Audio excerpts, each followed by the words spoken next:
Hey, well, what's up, Colliders? Welcome back to the Collision. Daniel here, and Disney is taking us back under the sea.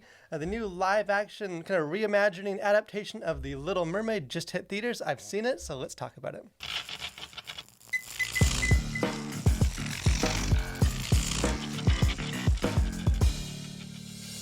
So at this point, I suspect that most of us already have an opinion in our minds about how we feel about Disney's decision to kind of go back and remake all of their classic animated films, whether we think it's kind of a fun reimagining or it's just a kind of corporate greedy cash grab. So we don't necessarily need to kind of churn that water again. But at least for me, for the most part, these adaptations have been fairly hit or miss. Some of them seem to work. Some of them definitely do feel just like some kind of hollow corporate cash grab. And I'll say that all of the marketing publicity material for The Little Mermaid left my anticipation for this film right on the ocean floor. I found the trailers drab, and a lot of the PR, the quotes and the interviews to promote this film seemed to make me less and less excited for it. So I wasn't necessarily super hyped up going into this. And I will say that perhaps surprisingly, call me crazy, I enjoyed this film quite a bit. I thought this was a good film. I think it does capture kind of enough of the original's charm, and then the new additions that it does add to the film to flesh it out kind of add to it and don't distract too much. And then led by who I think is a very capable actress as in the role of Ariel. I think all those things kind of work together to make this kind of a worthy return to this kind of classic story. Like I said, Halle Bailey is our new Ariel, and I know there's a bunch of outrage or just conversations on the internet from various perspectives about that casting and different motivations and all that kind of stuff. But she is definitely more than capable of carrying this film. She does capture that sort of that inquisitiveness that Ariel in the cartoon has, sort of that endearing kind of innocence that I think she needs to capture. But where she really shines is in her powerhouse voice.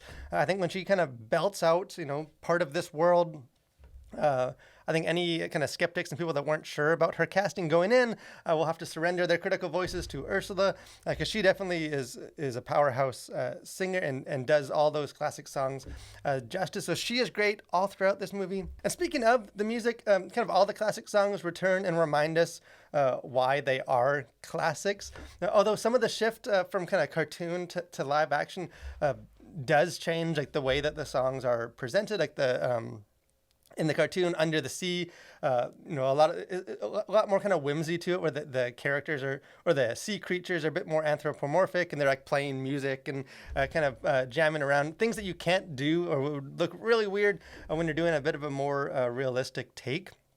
Although I do think that they do the best with those limitations, and they kind of find new creative ways to try and kind of bring up some of those same feelings, although it does lose a little bit of that kind of cartoonish fun whimsy from the original. And there are, speaking of original, there are original songs for this adaptation, which usually for these kind of movies is not a good thing. But I'll say for the most part, these songs work. Kind of clever, at least one of the new songs is kind of the clever way to get Halle Bailey's voice, kind of her presence in the film, in a story where she literally has no voice. So some of the songs kind of happen in her head, and I think they do kind of add to the story. Kind of the one exception to that, there is a new song called Scuttlebutt in this film, and it is so painfully obnoxious that almost single-handedly this thing almost derailed the entire movie. Arguably one of the worst songs that Disney has ever come up with, but really outside of that painful couple minutes, most of the songs in this do hit as they need to hit. As far as this visually, I think kind of the way it depicts sort of life under the sea, for the most part works. It does sort of capture some of that immersive spectacle and some of the magic and of just sort of that underwater and the creatures and some of that, although it doesn't pop with quite as much sort of the vibrant colors and that the cartoon was able to do through the kind of the 2D animation. And some of the CGI is noticeable in the way that it doesn't blend with the live action and isn't necessarily convincing. As far as the characters, sort of the transition, I would say kind of, again, hit or miss. Flounder Ariel, sort of charming, cute fish from the original. It looks like something from the depths of my most haunted, deepest nightmares.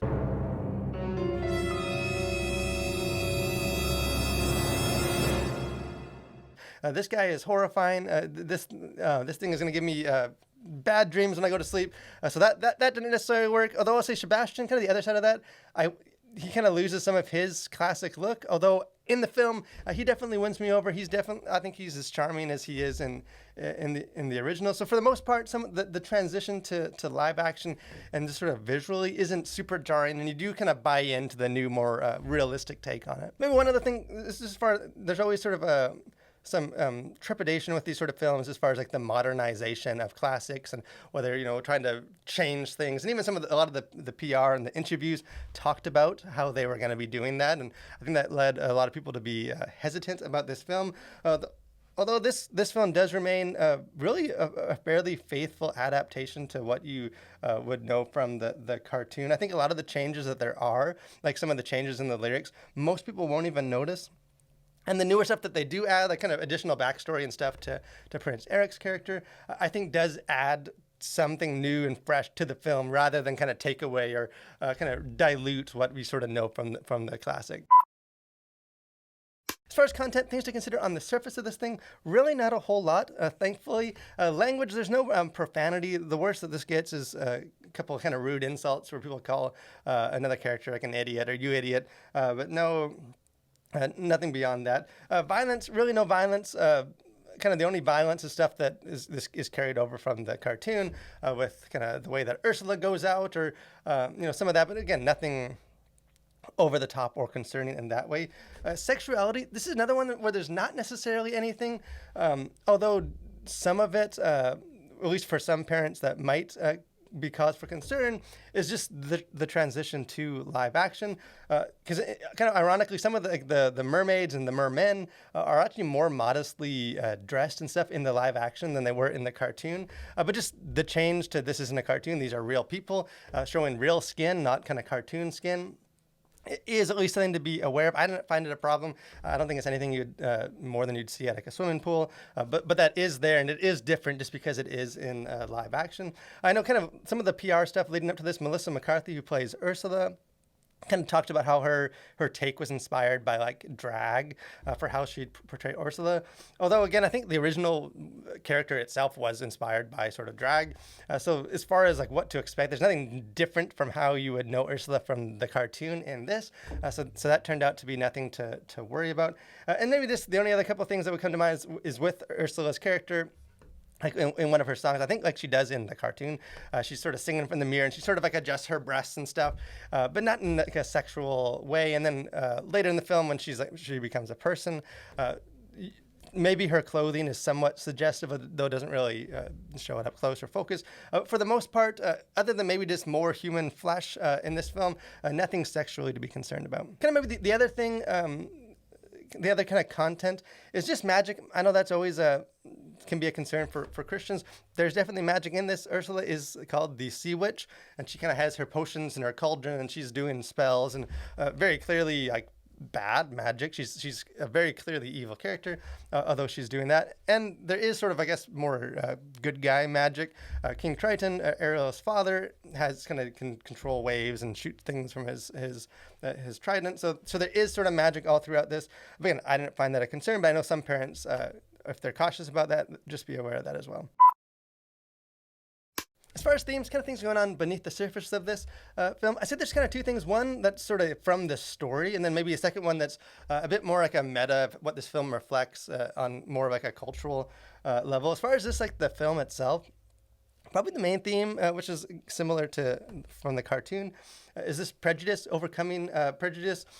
Kind of the fairy tale itself, it has always sort of been a Romeo and Juliet, star-crossed lovers from two different worlds kind of story. So that's carried over. Although sort of some of the newer additions to this film, I think kind of emphasizes that a bit more than the cartoon, particularly where Prince Eric gets just more of a character in this film than he had in the cartoon. You kind of learn his backstory and what his own sort of desires are, and his curiosity about the world beyond, and really kind of bringing his character arc to mirror and kind of parallel Ariel's in a lot of similar ways. So you do sort of have them both kind of overcoming this, some of the prejudices that both their people have in order to kind of be united. And the film does present it very much, especially at the end of this film, kind of as like the youth are leading the way into the brighter future where we can kind of get along and leave behind kind of old prejudices. So that very much seems sort of be like the message that this film is trying to get across. And maybe kind of just more on like a meta level as far as this film. Is this it can be interesting to see the adaptation, the way that sort of a classic fairy tale, from years ago is reimagined in today, and how sort of the way we think today and what's happened in those years informs the decision for better or for worse, depending on how you kind of approach these things. Because there are changes that seem very clearly inspired or motivated by addressing apparent problems or concern areas that the creators had for this film, including the music. Several of the classic songs have had lyrics changed, like "Poor Unfortunate Trolls," which is the bad guy song. Ursula's song takes out an entire verse about how women doesn't matter that they have a voice, because men don't care about that, and very clearly trying to not promote the idea that women don't have a voice or don't have value. Although in the context of the original film, it's the bad guy singing that, so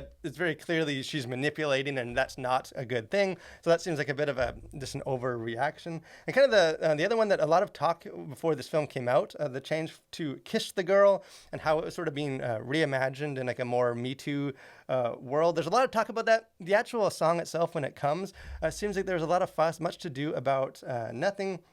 But it does change kind of the lyrics to make it more clear that consent is important, and that neither one of the characters is like forcing themselves, and he's not just going to kiss her out of against her will. And even some of the story itself and Ariel's understanding and like the curse has been adapted so that she doesn't even realize that she needs to get him to kiss him, so she's not kind of manipulating him either. So it has been changed. Again, hey, I don't think those are bad changes. I don't think they changed the story in any meaningful way. Maybe they weren't necessary, but for the most part, I don't think sort of the modernization stuff detracts from the film. Although I do think it is enlightening just to sort of see this as a way of sort of understanding culture and kind of things that are going on.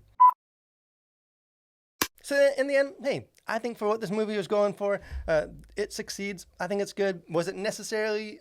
Who knows? I don't think any film is necessary. We still have the cartoon, but I do think it is fun to revisit classic stories. I think stories are meant to be retold. I think even the cartoon itself was a retelling of an older fairy tale. So that's just sort of the nature of these stories. And I do think that, although I don't think anything in this film is going to be enough to change anyone's mind if they're like philosophically against remaking these Disney classics and feel like their childhood is being abused or something, this film is not going to change your mind on that. But I think if you are open to just, hey, is it going to be fun to sort of see these characters again in a new light and get a bit more backstory and a bit more understanding of the story, I think this film has enough to offer to make it sort of worth returning under the sea. But hey, let me know if you guys see this movie, if you guys are a big fan of the original, you're taking your kids or whatever it is. We'd love to have a conversation on what you see in the film, what you liked about it, what you didn't like about it, or if you saw some themes or some stuff, or just the changed lyrics. We'd love to have a conversation about those in the comment section.